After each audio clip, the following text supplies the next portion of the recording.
Riders to the Sea as a one act play.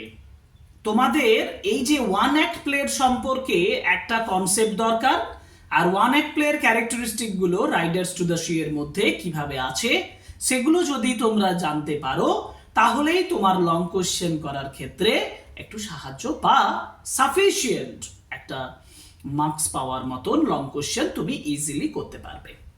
6 out of 6 পাবে যদি তুমি এই ক্লাসটা থেকে জেনে নাও কিভাবে তুমি লিখবে one act play Riders to the Sea as a one act play এই লং কোয়েশ্চেনটা। আরো একটা লং কোয়েশ্চেন নিয়ে এলাম আজকের ক্লাসে, আলোচনা করব একটা important long question from Riders to the C only for the students of class 12 semester 4।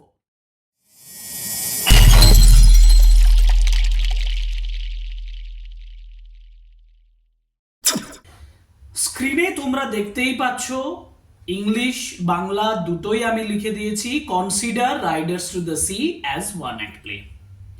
Riders to the Sea নাটকটিকে তুমি একাঙ্ক নাটক হিসাবে বিবেচনা কিভাবে করো। আচ্ছা, এই উত্তরগুলো যাওয়ার আগে আমি তোমাদেরকে ওয়ান অ্যাক্ট প্লের একটা কনসেপ্ট দিই। ওয়ান অ্যাক্ট প্লে মানে হচ্ছে এক অঙ্কের নাটক, কিন্তু এক অঙ্কের নাটক মানে একটা অঙ্ক আছে মানে সেটাই ওয়ান অ্যাক্ট প্লে, এইভাবে ধরলে কিন্তু ভুল হবে। আর এভাবে যদি রাইডার্স টু দ্য সিকে আমি প্রেজেন্ট করি তাহলে আমি তো সিম্পল ভাবে বলতে পারি there is a one act in a Riders to the Sea and so this is called one act play. কিন্তু এটা রিডিকুলাস, এটা হাস্যকর। Riders to the Sea one act play হিসাবে বেশ কিছু বৈশিষ্ট্য থাকা দরকার, মানে ওয়ান অ্যাক্ট প্লে এর কিছু বৈশিষ্ট্য থাকা দরকার। প্রথম ইম্পর্টেন্ট ক্যারেক্টারিস্টিক হচ্ছে unity of time, unity of place এবং unity of action. Unity of action দিয়ে শুরু করি। ইউনিটি অফ অ্যাকশন মানে হচ্ছে যে একটা ঘটনা যেটা ওই নাটকে দেওয়া থাকবে, একটা সিঙ্গেল ইনসিডেন্ট শুরু হবে, সেই ইনসিডেন্টটা শেষ হবে, বাইরে থেকে আউটসাইড কোনো প্লট এসে, আউটসাইড কোনো গল্প এসে এর সঙ্গে মিশবে না।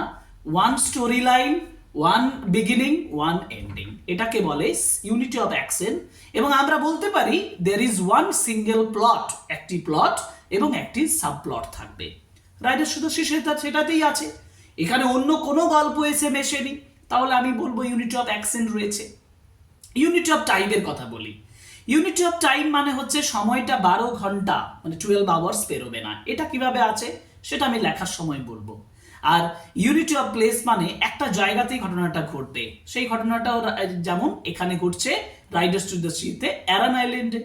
একটা ঘটনা মানে সম্পূর্ণ ঘটনাটা সিঙ্গেল প্লেসে ঘটবে, সিঙ্গেল প্লেসে মেনটেন্স হচ্ছে তো, তাই না?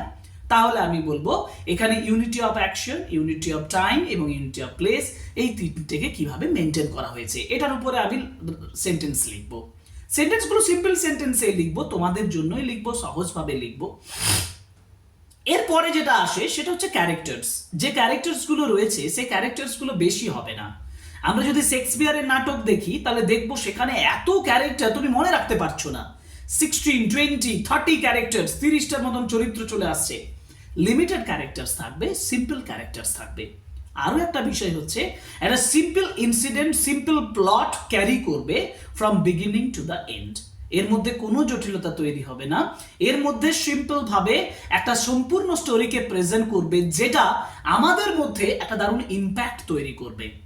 সেই হিসাবে আমি এবার তোমাদেরকে লিখে দেখাবো কিভাবে তুমি সহজভাবে ওয়ান অ্যাক্ট প্লে এই রাইটিংটা লিখতে পারো। প্রথম সেন্টেন্স তুমি লিখবে রাইডার্স টু দ্য সি, মানে এটা introductory sentence. Riders to the Sea is a one act play because the entire story is presented in a single scene. আমি যে হাস্যকর কথাটা বলেছিলাম শুরুতেই সেটা দিয়েই আমি শুরু করেছি যে Riders to the Sea is a one way. এটা তো গুরুত্বপূর্ণ, তাই না? একটা সিঙ্গেল সিন রয়েছে, একটা সিঙ্গেল অ্যাক্ট রয়েছে।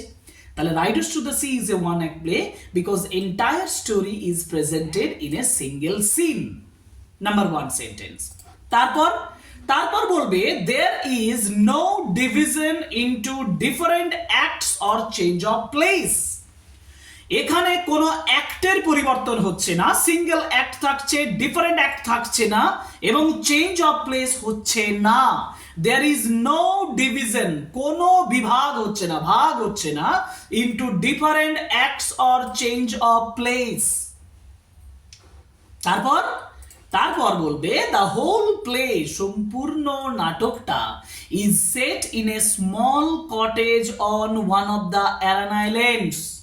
অ্যারান আইল্যান্ডের একটা ছোট্ট কটেজের ভেতরে সম্পূর্ণ নাটকটা সেট করা হয়েছে, and this is the unity of place. তাই না? তারপর তারপর বলবে অল দ্য ইভেন্ট, সমস্ত ঘটনাগুলো take place within a short span of time, ছোট্ট অল্প সময়ের মধ্যে সম্পূর্ণ ঘটনাটা ঘটছে। দ্য মেইন অ্যাকশন, প্রধান যে কাজটা, main actions of the play, এই নাটকের প্রধান কাজটা সেন্টার্স অন ওয়ান ইনসিডেন্ট, একটা ঘটনার উপরে ঘটছে, the death of Bartley, single ইনসিডেন্টের উপরে। দ্য মেইন অ্যাকশন, এটা প্রধান অ্যাকশন, অ্যাকশনটা হচ্ছে কিসের উপরে? Centres on one incident, that is the death of Bartley. তারপর the number of the characters, the number of the characters is limited, যেটা আমি বললাম যে limited characters are there. The number of characters is limited, mainly Maurya, Cathleen and Nora. Okay, এটা লিখে দিলে the plot is simple but it is full of deep emotion and tragedy. প্লটটা সিম্পল, এবং আমি আরো একটা বলবো, the plot is simple and single, simple and single, but it is full of deep emotion and tragedy.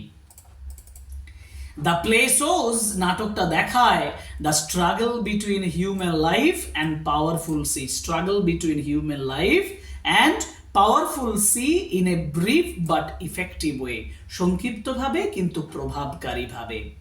এবং it ends with, এটা শেষ হচ্ছে Maurya's tragic acceptance of fate. ঠিক আছে?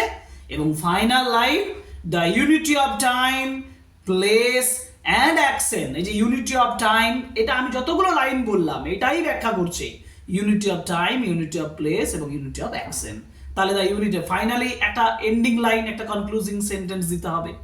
The unity of time, place and action makes the play compact, intense and suitable to be called a perfect one act play। অথবা এই সেন্টেন্সটা ঘুরিয়ে বলতে পারো যে unity of time, place and action consider বা help to justify Riders to the Sea as the perfect one act play. এবার এই সেন্টেন্সগুলো তুমি কি করবে? পর পর পর পর সাজিয়ে নাও, সাজিয়ে নিয়ে একটা কমপ্লিট আনসার তৈরি করো, যেটা তোমার জন্য হয়ে যাবে একটা perfect long question on Riders to the Sea as one act play. Perfectly তোমার কাছে 6 মার্কস আনার জন্য একেবারে যথেষ্ট এনাফ এটা। ঠিক আছে?